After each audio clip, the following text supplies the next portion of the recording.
শুক্রিয়া আদায় করার পরেও যে জিনিসটা আমি জানি যে আমি যখন ওখান থেকে আসছিলাম সবার সাথে কুশল বিনিময় করতে করতে যখন আসছিলাম তখন দেখলাম আমার মা বোনেরা কিন্তু ভালো নেই। ভালো নেই কেন এই ব্যাপারটি আমি বলবো, তার আগে আমি কৃতজ্ঞতা জানাচ্ছি এই স্বল্প সময়ের মধ্যে যারা এখানে উপস্থিত হয়েছে তাদেরকে বক্তব্য দিতে পারেননি। এত সামনে আসলে কথা বলেছেন কিন্তু ভালোভাবে বলতে পারেননি। আমাদের উপস্থিত আছেন আমাদের ক্ষুদ্র বিএনপির বিপ্লবী সভাপতি অ্যাডভোকেট বড় ভাই, উপস্থিত আছেন আমাদের ক্ষুদ্র বিএনপি বিপ্লবী সাধারণ সম্পাদক শফিকুল আলম টুকু, উপস্থিত আছেন আমাদের একজন বিশিষ্ট ব্যক্তিত্ব আমাদের ক্ষুদ্র মহানগরী গর্ব আমাদের যিনি মানবাধিকার নিয়ে কাজ করেন অ্যাডভোকেট অনিল কামাল সাহেব আছেন আমাদের মাঝে, উপস্থিত আছেন আমাদের বিশিষ্ট সাংবাদিক রাশেদ সাহেব আছেন, উপস্থিত আছেন আমাদের মহিলা দলের আহ্বায়িকা সৈয়দা নাসরিন আলী, উপস্থিত আছেন আমাদের অত্যন্ত প্রিয় ব্যক্তি যা বর্ণাঢ্য জীবন রয়েছে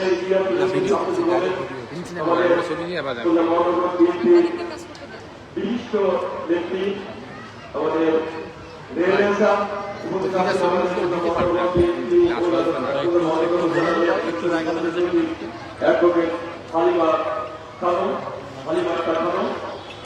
উপস্থিত ছিলেন, যার কাছে আমরা সবাই কৃতজ্ঞ। তিনি আপনাদের অনেক প্রশ্নের উত্তর দিয়েছেন ভালো হবে আমাদের। আর যারা অনেক ব্যক্তি তো সামনে বসে আছেন যাদের কাছে আমি অত্যন্ত কৃতজ্ঞ যে তারা অনেক কষ্ট করে আজকে প্রোগ্রামটি আয়োজন করেছে, কিন্তু সময়ের স্বল্পতার কারণে বক্তব্য দিতে পারেননি। তাদের নামগুলো আমি আপনাদেরকে জানাচ্ছি। উপস্থিত আছেন এখানে আমাদের বিশিষ্ট নেত্রী আঞ্জিলা বেগম, নিজাত সীমা, মিসেস মনি, বাপিয়া মারু, আজকের অনুষ্ঠানের সদস্য সচিব এই ওয়ার্ডের ফিরোজা বেগম, উপস্থিত আছেন আজকে এই যিনি সম্পাদনায় আছেন শামল খবর এবং যিনি সভাপতিত্ব করছেন মিসেস দুলা খান। আমি সকলকে, এছাড়া যারা আমাদের সাথে সম্পৃক্ত আছেন সকলকে ধন্যবাদ ও কৃতজ্ঞতা জানাচ্ছি। বিশেষ করে আমাদের মা বোনেরা যারা দীর্ঘক্ষণ ধরে বসে আছেন এবং আমাদের এলাকাবাসী ভাইয়েরা পিছনে দাঁড়িয়ে আছেন, সকলকে আমি আমার ব্যক্তিগত পক্ষ থেকে ধন্যবাদ ও কৃতজ্ঞতা জানাচ্ছি, শুভেচ্ছা জানাচ্ছি। সময় স্বল্পতার কারণে দুইটি কথা বলবো, অনেক সময় বাচ্চারা অনেক বিরক্ত করছে আমি দেখছি। আমি প্রথমে যে কথাটি বলেছিলাম, ভালো নেই কেন, আমরা ভালো নেই, আমাদের তো ভালো থাকার কথা ছিল না? আমরা এদেশের নাগরিক, আমরা এদেশের সন্তান, আমরা এদেশে ভালো থাকতে চেয়েছিলাম, ভালো থাকার অধিকার আমাদের আছে না? আমি দেখেছি অনেক মানুষ, অনেক মা বোনরা আমাকে আস্তে আস্তে বলছে, সবারই একটি করে সমস্যা আমি শুনতে পেয়েছি, চিকিৎসা সমস্যা। কেউ সঠিক চিকিৎসা পাচ্ছে না, কেউ বাড়িতে ঘুমোতে পারছে না, কারোর ইনকাম নাই। এখানে আমার এক বোন বসে আছে, তার থাকার ঘর নেই। কিন্তু এটা তো কোনো ব্যর্থ রাষ্ট্র নয়, ব্যর্থ রাষ্ট্র ছিল না। এখানে এ দেশ যখন স্বাধীন হয়েছিল, লক্ষ লক্ষ মা বোনের ইজ্জতের বিনিময়ে, লাখ লাখ মানুষের ত্যাগের বিনিময়ে, প্রাণে বিনিময়ে স্বাধীন হয়েছিল। এইভাবে মানবের জীবনযাপন করার জন্য কেউ জীবন দেয়নি, স্বাধীন হয়নি। সবাই চেয়েছিল দুমুঠো খেয়ে শান্তিতে একটু বসবাস করবে। এখানে অনেকে আছেন, কেউ সবাই আছেন, কেউ কিন্তু গাড়ি বাড়ি চায় না, শুধু চায় একটু শান্তিতে থাকবেন, একটু খাবেন, একটু ঘুমাবেন, আর সন্তানের একটু লেখাপড়ার ব্যবস্থা করবে। সেটা কি হয়েছে? হয়নি, হয়নি তো হয়নি। যা ছিল আমাদের এই শিল্পাঞ্চলে যতগুলো জুট মিল ছিল, সব জুট মিলগুলো বন্ধ হয়ে গিয়েছে, যায়নি? বিগত 15 বছরে একটি মিলও চালু হয়নি, বন্ধ হয়ে যতগুলো মিলের যন্ত্রপাতি ছিল তাও লুটপাট করে বেঁচে দেওয়া হয়েছে। সবাই চাকরিচ্যুত হয়েছে, অনেকেও তার নির্দিষ্ট বকেয়া পাওনা ফিরে পায়নি। অনেক আমাদের নারী ব্যক্তিত্ব ছিল, শ্রমিক ছিল, তারাও কিন্তু নিঃস্ব হয়ে গিয়েছে। কে কোথায় থাকছে, কে কোথায় থাকবে, দেখার লোক নেই, শোনার লোক নেই। এক শ্রেণীর লোক তৈরি হয়েছিল গত 15 বছরে, এক শ্রেণীর নেতা তৈরি হয়েছিল, তারা কোথায় এখন? কোথায় এখন বলতে পারেন? তারা লুটপাট করে নিয়ে চলে গেছে, জনগণের সম্পত্তি লুটপাট করে নিয়ে দেশ থেকে চলে গেছে। আমরা এই ব্যবস্থার পরিবর্তন চাই। এই ধরনের রাজনীতি আমরা দেখতে চাই না। ফ্যাসিস্ট হাসিনার আমলে যেভাবে জনগণের সম্পত্তি লুটপাট করে নিয়ে যাওয়া হয়েছে, যেভাবে জনগণকে বঞ্চিত করা হয়েছে, চিকিৎসা থেকে বঞ্চিত করা হয়েছে, শিক্ষা থেকে বঞ্চিত করা হয়েছে, বাসস্থান থেকে বঞ্চিত করা হয়েছে, অন্য বস্ত্র বাসস্থান থেকে তাদেরকে কষ্ট রাখা হয়েছে। এই ধরনের নেতৃত্ব, এই ধরনের সমাজ ব্যবস্থা আমরা দেখতে চাই না। এই ধরনের রাজনীতি আমরা দেখতে চাই না।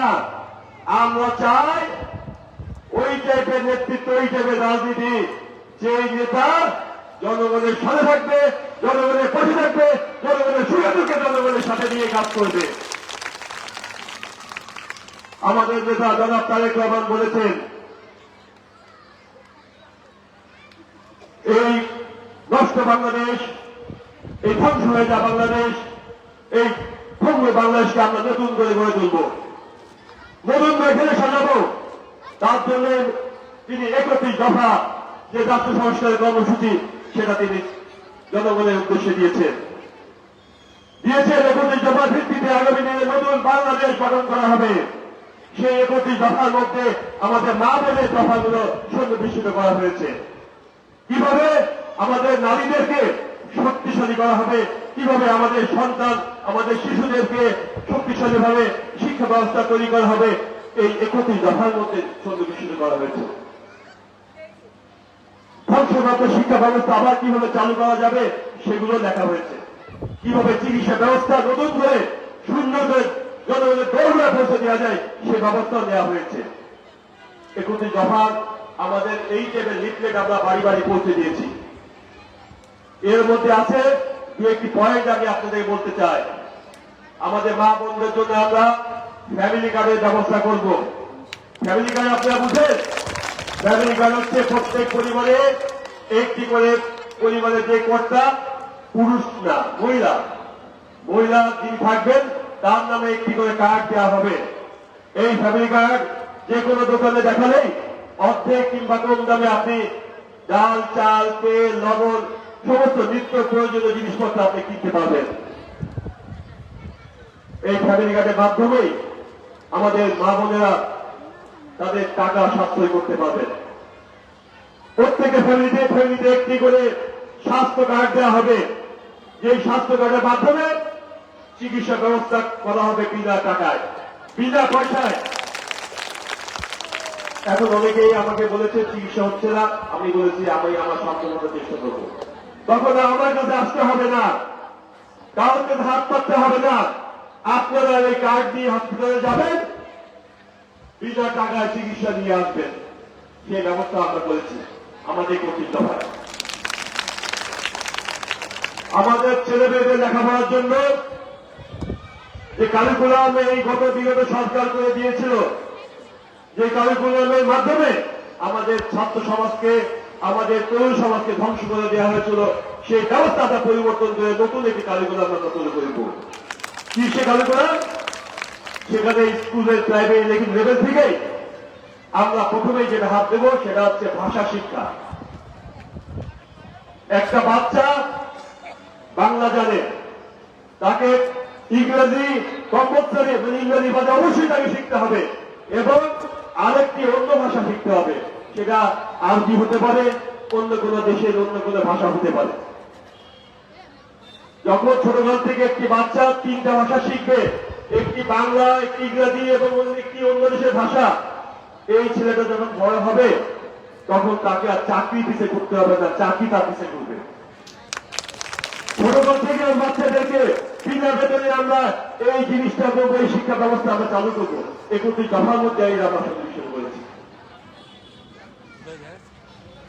আমরা সন্নিবেশন করেছি আমাদের বিগত আমাদের দেশটির বেগম খালেদা জিয়া, যিনি ইন্টারমিডিয়েট পর্যন্ত মেয়েদেরকে বিনা বেতনে শিক্ষার ব্যবস্থা করেছিলেন।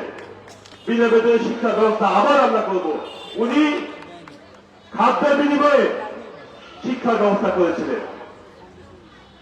গত সরকার এই সবগুলো বন্ধ করে দিয়েছে।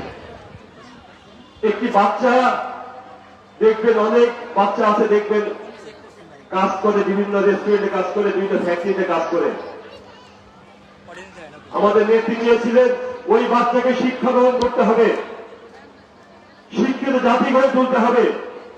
কিন্তু পরক্ষণ দেখলাম যে ওই বাচ্চা যদি পড়ালেখা করে তাহলে ওই বাচ্চার টাকা ইনকাম করে যে ফ্যামিলি চলে, সে ফ্যামিলিটা চলতে পারে না। তখন আমাদের একটি ম্যাডাম চালু করেছিলেন ওই বাচ্চা পড়বে, পড়ার বিনিময়ে তাকে খাদ্য দেওয়া হবে, পড়ার বিনিময়ে তাকে টাকা দেওয়া হবে।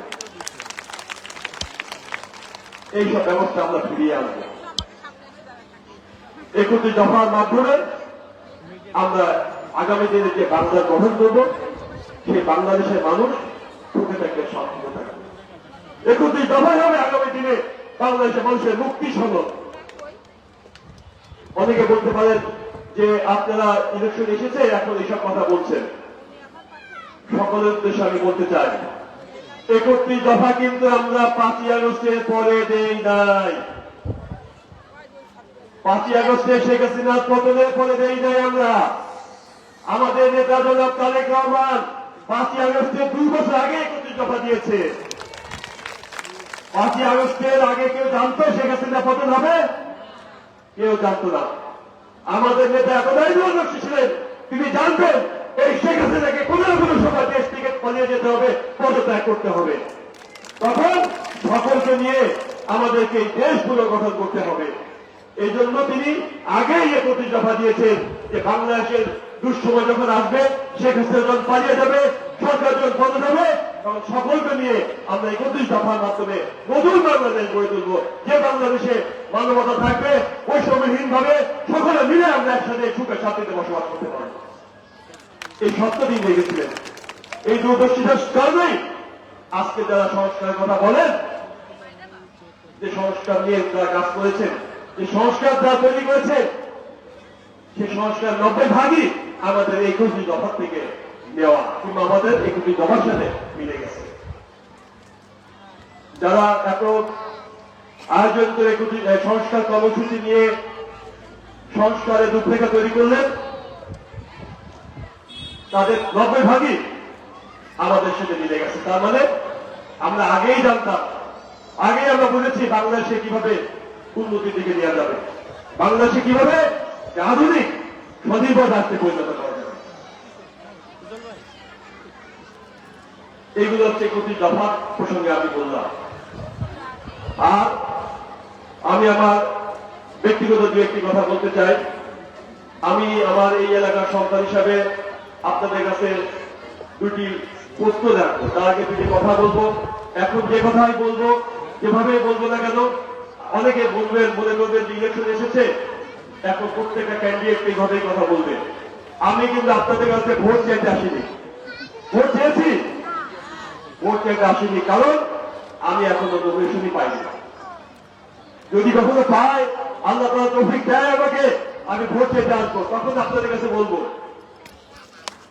আমরা চেয়েছি বিগত 16 বছরে আমার দল, জাতীয়তাবাদী দল, রাজপথ আন্দোলন করেছে। 1 লক্ষকে সামনে রেখে ফ্যাসিস্ট হাসিনা পতনের মাধ্যমে বাংলাদেশের ভোটাধিকার জনগণের কাছে ফিরিয়ে দিতে হবে। এই আন্দোলনকে সামনে রেখে আমরা অনেক ত্যাগ করেছি।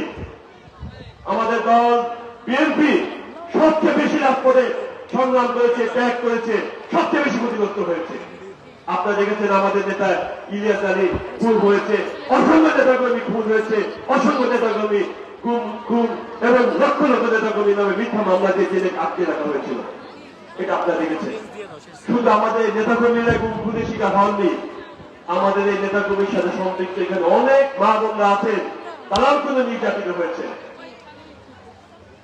না।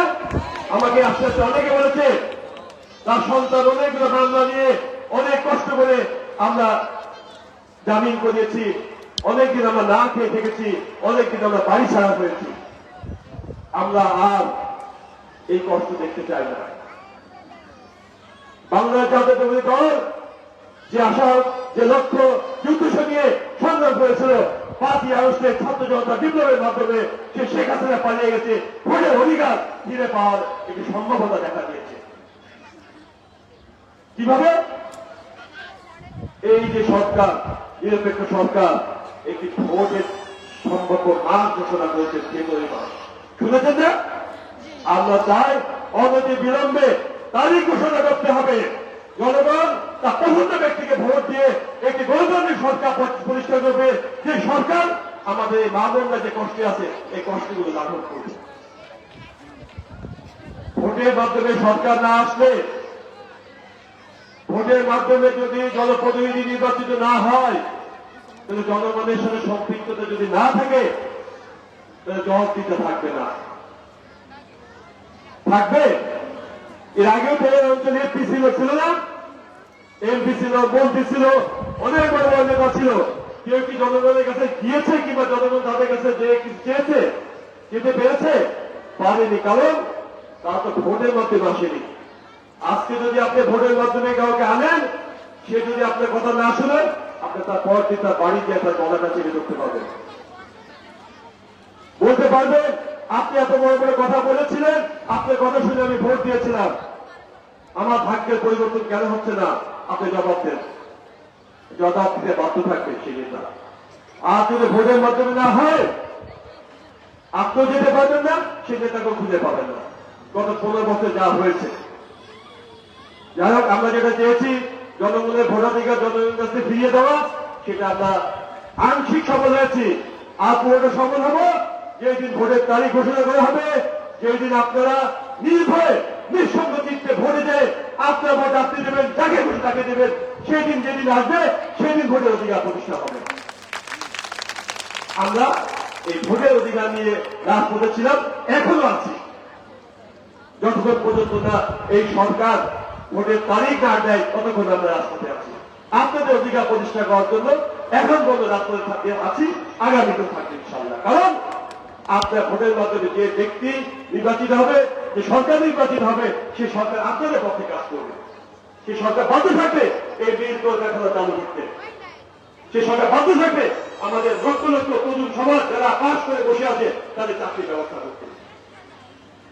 আমাদের নেতা বলেছেন, আল্লাহ তাআলা যদি আমাদের তৌফিক দেয়, আমাদের যদি জনগণ ভোট দেয়, যদি আমরা রাষ্ট্রের দায়িত্ব পাই, আমাদের প্রথম কাজ হবে 1 কোটি তরুণ যুবককে চাকরির ব্যবস্থা করা এবং এই মিল কলকারখানা যেগুলো বন্ধ আছে এগুলো তুলে দেওয়া। আরেকটি কথা বলে শেষ করব। আমার এই এলাকাবাসীদের জন্য আমি যেখানে গিয়েছি সেখানে বলেছে যে আমাদের একটি হসপিটাল দরকার, একটি আধুনিক মানের হাসপাতাল দরকার। আমরা যেখানে যখন খুশি তখন যাব, আমাদের ইচ্ছা মতো আমরা চিকিৎসা নিয়ে যাতে ফিরে আসতে পারি, তার মুখাপেক্ষি যাতে না হতে হয়। আমাদের এই 3 আসনে প্রায় 10 লক্ষ মানুষ বাস করে, একটি জেনারেল হাসপাতাল নেই। আমাদেরকে অসুস্থ হলে তাকে ওই 250 বেড হসপিটালে যেতে হয়। যাওয়ার ভাড়া কিন্তু অনেকের নেই। আমাদের অনেক মা বলে যাওয়ার চিকিৎসা ভাড়া বন্ধ থাকে না, বিনা চিকিৎসায় তারা ঢুকে ঢুকে মৃত্যুর দিকে ধাবিত হয়। আমরা চাই জনগণের ভোটে যে সরকারি আসন হলো তাকে প্রথমে এই অঞ্চলের জন্য একটি আধুনিক হাসপাতাল তৈরি করতে হবে এবং এই মিল কলকারখানা যেগুলো বন্ধ আছে এগুলো খুলে দিয়ে আধুনিক মানের ইপিজেড যে তৈরি করা হয়, উন্নত মানের একটি ইপিজেড এখানে তৈরি করতে হবে শিল্পাঞ্চলে। শিল্পাঞ্চলে আমাদের যে আগের পূর্বের যে জৌলুস ছিল, উচ্চ উদ্দীপনা ছিল, সেগুলো ফিরিয়ে আনতে হবে। আজ যদি আমরা মিলগুলো চালু করতে পারি, আজ যদি আমরা যুবকদের কর্মসংস্থান সৃষ্টি করতে পারি, তাহলে আমরা যে কষ্টের মধ্যে আছি, আরেকটি কষ্টের মধ্যে আমরা আছি, সেটা হচ্ছে মাদকের ভয়াবহতা, মাদকের যে ভয়াবহতা, যে পরিবারের সন্তান মাদকে আসক্ত হয়েছে একমাত্র সেই পরিবারই জানে যে মাদকের ভয়াবহতা কি। মাদক মুক্ত সমাজ আমরা কায়েম করতে চাই। সুতরাং মাদক মুক্ত সমাজ কায়েম করতে গেলে আমাদেরকে সকলে ঐক্যবদ্ধ হতে হবে, সরকারের কাছে একটি দাবি জানাতে হবে, অনতি বিলম্বে নির্বাচনের ব্যবস্থা করতে হবে, একটি জনগণের সরকার প্রতিষ্ঠা করতে হবে, যে সরকারের মাধ্যমে আমরা বেকার যুবকদের কর্মসংস্থান সৃষ্টি করব, মিল কারখানা চালু করব এবং সকলে সমৃদ্ধভাবে এই মাদককে আমরা এই অঞ্চল থেকে ছিটিয়ে বিদায় করে দেবো ইনশাআল্লাহ। প্রশাসনের কাছে আমরা বারবার আহ্বান জানিয়েছি, প্রশাসন চেষ্টা করেছে, প্রশাসন ব্যর্থ হয়েছে। কিন্তু আমরা জনগণ যদি ঐক্যবদ্ধ থাকি, আমরা সকলকে নিয়ে এই প্রশাসনকে সাথে নিয়ে যদি মাদকের বিরুদ্ধে রাস্তায় নামি, আমার বিশ্বাস কোন মাদক কারবারি এই অঞ্চলের তো দূরের কথায় খুলনা অঞ্চলে বসবাস করতে পারবে না। পরিশেষে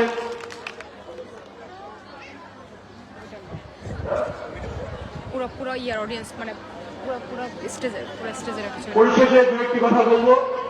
এখানে অনেক আমাদের মহিলারা অনেক কোশ্চেন করেছিলেন, সেসব কোশ্চেন উত্তর আমাদের মুফতি সাহেব পেয়ে গেছেন।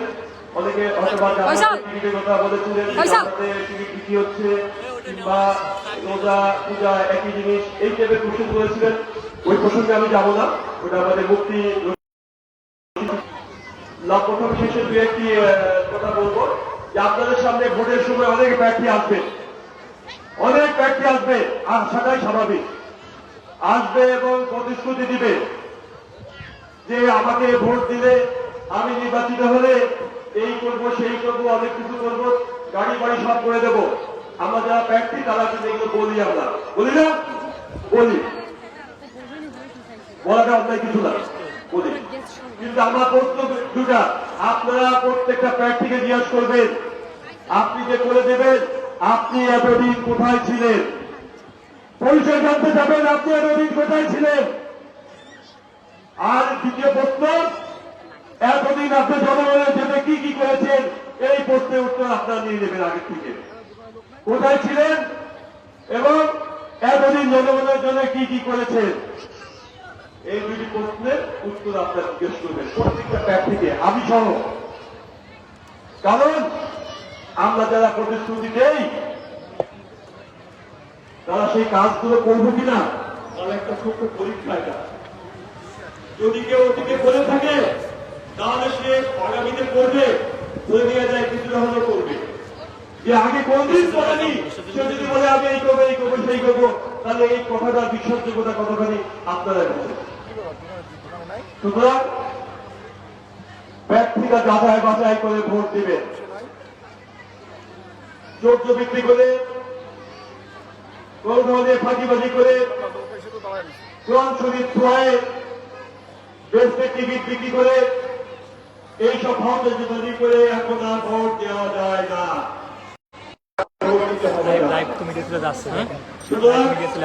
সকলে সজাগ থাকবেন, বিভ্রান্ত হবেন না। ধর্মের নামে যারা আপনাদেরকে বিভ্রান্ত করতে চায় তাদের ব্যাপারে সতর্ক থাকবেন। যদি কোন ধরনের বিভ্রান্তিমূলক বক্তব্য দেয়, আপনার মসজিদ ইমাম সাহেব আছেন, মুফতি আছেন, তাদেরকে জিজ্ঞাসা করে দিবেন।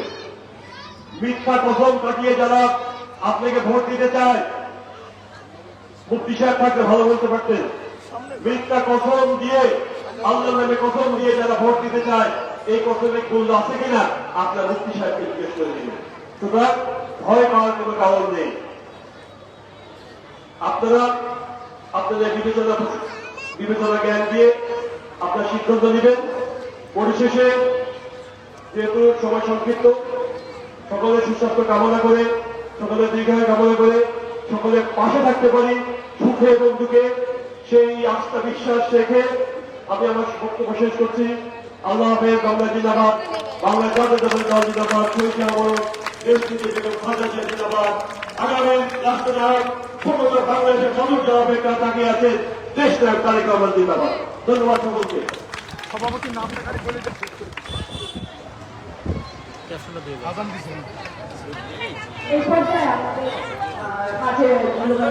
বক্তব্য না শেষ।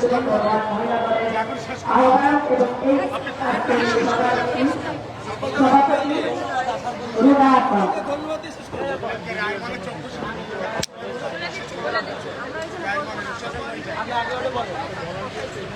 আমি আমার নাগরিকদের উদ্দেশ্যে একটা ঘোষণা দিচ্ছি। আগামীকাল অর্থাৎ 27 তারিখে রায়মহলে চক্ষুর চিকিৎসার জন্য আপনারা ওখানে যাবেন।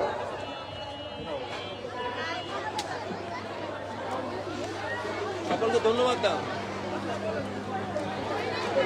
ধন্যবাদ দিয়ে শেষ করে দাও।